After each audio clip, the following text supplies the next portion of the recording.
क्या आपने कभी सोचा है कि कोई इंसान जो आपके साथ रहता हो, जो आपको प्यार करता हो, एक रात के बाद ऐसा बन जाए जिसके बारे में सोचना भी मुश्किल हो? ये एक मर्डर की कहानी नहीं है, ये एक 27 साल की लड़की की कहानी है, श्रद्धा वलकर, जिसको नवंबर 2022 में पूरा इंडिया ढूंढ रहा था, लेकिन तब तक वो 6 महीने से गायब थी। श्रद्धा वलकर महाराष्ट्र के वसई की रहने वाली थी। एक नॉर्मल मिडिल क्लास फैमिली, एक भाई, एक बाप, विकास वलकर, जो अलग रहते थे अपनी बेटी से। 2019 में श्रद्धा मुंबई के मालाड में एक कॉल सेंटर में काम करती थी। वहाँ उसने डेटिंग ऐप के ज़रिए आफ्ताब आमीन पूनावाला से बात शुरू की। कोइंसिडेंस ये था कि वो दोनों एक ही कॉल सेंटर में काम करते थे।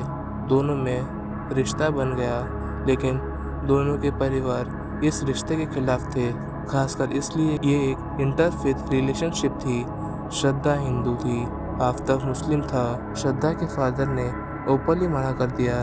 रिपोर्ट्स के मुताबिक श्रद्धा ने 2020 में मुंबई पुलिस को आफ्ताब के अगेंस्ट कंप्लेंट दी। फिजिकल अब्यूज के आरोप थे। वो एक बार हॉस्पिटल भी गई थी। 2022 की शुरुआत में श्रद्धा ने अपना घर छोड़ दिया और आफ्ताब के साथ दिल्ली आ गई, मेहरावली के एक किराए के मकान में। लेकिन ये घर उनका आखिरी एड्रेस भी बना। 18 मई 2022 मेहरावली के उस छोटे से घर में श्रद्धा और आफ्ताब के बीच एक बार फिर लड़ाई हुई। दिल्ली पुलिस की 6629 पेज चार्जशीट के मुताबिक उस शाम आफ्ताब ने श्रद्धा का गला दबाकर उसकी हत्या कर दी।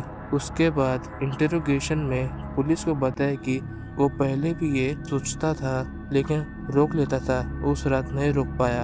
यहाँ से शुरू होता है वो किस्सा जिसने पूरा देश को हिला दिया। आफ्ताब एक ट्रेंड शेफ था। उसने ह्यूमन एनाटॉमी के बारे में पढ़ा हुआ था और फिर उसने वो किया जो सोचना भी आसान नहीं। पुलिस रिकॉर्ड्स के मुताबिक उसने श्रद्धा की लाश को 35 टुकड़ों में काट दिया।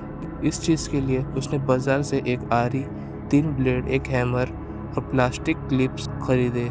एक 300 लीटर्स का फ्रिज भी खरीदा बॉडी पार्ट्स स्टोर करने के लिए अपने ही घर में। अगले 18 दिनों तक हर रात अप्रोक्सीमेटली रात 2 बजे वो अकेले घर से निकलता था, प्लास्टिक बैग्स में टुकड़े बांधकर छतरपुर पहाड़ी के जंगल की तरफ जाता था और अलग अलग जगहों पर डिस्पोज करता था, एक एक करके रोज़ रात 18 रात। इन्वेस्टिगेटर्स के मुताबिक इस पूरी पीरियड में आफ्ताब डेटिंग ऐप्स पर भी एक्टिव था। वो लड़कियों को उस घर में भी लाया जिस घर में वो सब हो रहा था। अक्टूबर 2022 काफ़ी महीनों से श्रद्धा के दोस्तों को उसका फ़ोन नहीं आया था, कोई मैसेज नहीं। उन्होंने श्रद्धा के फादर विकास वलकर को बताया। विकास वलकर को पता भी नहीं था कि उनकी बेटी दिल्ली में है। उन्होंने मुंबई पुलिस में मिसिंग कंप्लेंट दर्ज कराई। ट्रायल दिल्ली पहुंची। 10 नवंबर 2022 को दिल्ली पुलिस ने एफआईआर दर्ज की। 12 नवंबर 2022 को हत्या के तकरीबन 6 महीने बाद आफ्ताब पूनावाला गिरफ्तार हुआ। पहले आफ्ताब ने झूठ बोला, श्रद्धा लड़ाई के बाद चली गई, मुझे नहीं पता वो कहाँ गई है। लेकिन इंटरोगेशन में इनकंसिस्टेंसी पकड़ी गई। उसने इवेंचुअली कन्फेस कर दिया। पुलिस उसे छतरपुर जंगल ले गई। डॉग स्क्वाड भी साथ थी। वहाँ से 13 डिकम्पोज्ड बॉडी पार्ट्स मिले, ज़्यादातर बोन्स। डीएनए टेस्टिंग के बाद कंफर्म हुआ ये श्रद्धा वलकर के ही रिमेन्स थे। आफ्ताब का नार्को एनालिसिस टेस्ट हुआ, पॉलीग्राफ टेस्ट भी। 150 से ज़्यादा विटनेसेस के बयान रिकॉर्ड हुए। उसके फ़ोन का जीपीएस डेटा एग्जामिन हुआ जो उन्हीं जगहों से मैच करता था जहां वो रातों को जाता था।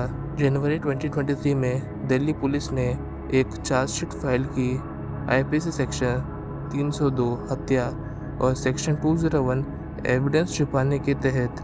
नवंबर 2022 में जब ये केस पब्लिक हुआ, पूरा इंडिया सहम गया। न्यूज़ चैनल्स पर 24/7 कवरेज थी।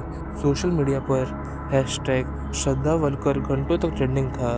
दिल्ली में लॉयर्स ने कोर्ट के बाहर प्रोटेस्ट किया। डेथ पेनल्टी की मांग के साथ कैंडल लाइट मार्चेस हुए। लेकिन इस केस ने एक और आर्गुमेंट भी छेड़ दी, एक ज़्यादा ही कॉम्प्लिकेटेड आर्गुमेंट। श्रद्धा हिंदू थी, आफ्ताब मुस्लिम। कुछ पॉलिटिकल ग्रुप्स ने इसे लव जिहाद का केस कहना शुरू कर दिया। इंडिया में इसका कोई लीगल डेफिनेशन नहीं है और इस केस में कोर्ट ने इस एंगल से नहीं देखा। दूसरी तरफ महिला अधिकार कर्तव्यस ने कहा ये एक डोमेस्टिक वायलेंस का केस है। श्रद्धा ने 2020 में मुंबई पुलिस में कंप्लेंट की थी, हॉस्पिटल गई थी, फिर भी सिस्टम ने उसकी मदद नहीं की।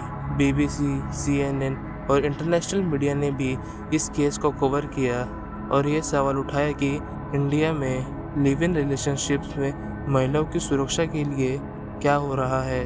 आफ्ताब पूनावाला नवंबर 2022 से तिहाड़ जेल में बंद है। जनवरी 2023 में चार्जशीट फाइल हुई। मई 2023 में दिल्ली साकेत कोर्ट के फॉर्मली चार्जेस फ्रेम हुए। आफ्ताब ने खुद को नॉट गिल्टी डिक्लेयर किया और ट्रायल की मांग की।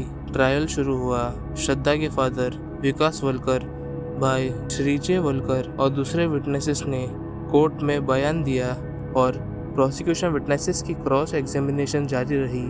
मार्च 2024 में दिल्ली हाई कोर्ट ने तिहाड़ जेल को ऑर्डर दिया कि आफ्ताब को दिन में 8 घंटे रेगुलर इनमेट्स की तरह रहने दिया जाए, सॉलिटरी कन्फाइनमेंट से मुक्ति दी जाए। जजमेंट अभी तक नहीं आया, ट्रायल जारी है।